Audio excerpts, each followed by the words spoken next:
Monsoon की दस्तक के साथ ही किसानों की मुश्किलें बढ़ गई हैं। सरगुजा और सूरजपुर जिले में पहले नकली बीज और खाद की शिकायतें सामने आई हैं। अब सरकारी सोसाइटी में खाद की किल्लत से किसान परेशान हैं। इस मुद्दे पर प्रदेश के पूर्व डिप्टी सीएम टीएस सिंहदेव ने केंद्र सरकार पर सवाल उठाया।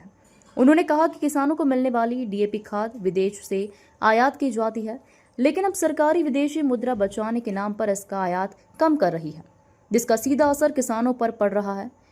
डीएपी न मिलने से किसानों की खेती प्रभावित हो रही है। इसमें हो क्या रहा है और ये आम लोगों को, पब्लिक को, किसानों को इसकी जानकारी होनी चाहिए कि डीएपी का आयात होता है, इंपोर्ट की जाती है डीएपी, और यहाँ पर भी केंद्र की सरकार फॉरेन एक्सचेंज बचाने के लिए कम डीएपी का इंपोर्ट कर रही है, जिस कारण से डीएपी किसानों को नहीं मिल रही है।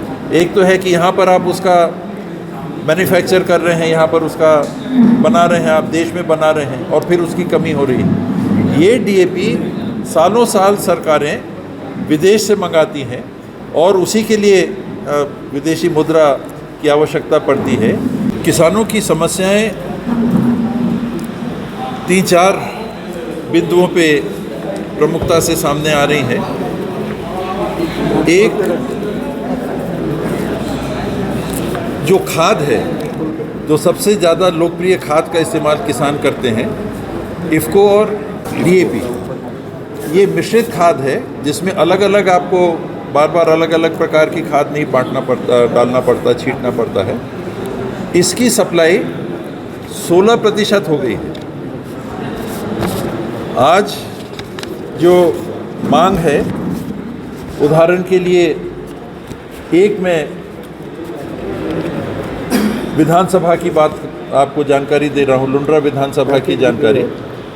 इफ़को की मांग ज़रूरत है 21,075 क्विंटल,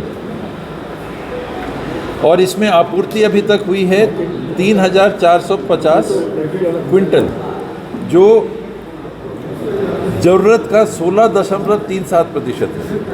ये अब समय हो गया है, पानी गिर रहा है, हम आप देख रहे हैं, लोग थरा भी करेंगे और रोपा भी चालू हो जाएगा।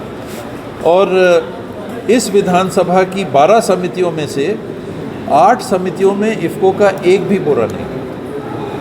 डीएपी का इसी तरह से ज़रूरत है 19,200 क्विंटल की, आपूर्ति की गई है, भंडारण किया गया है इसका भी 3,450 क्विंटल, और 12 समितियों में से 6 समितियों में एक भी क्विंटल उपलब्ध नहीं, एक भी क्विंटल अभी तक उपलब्ध नहीं है।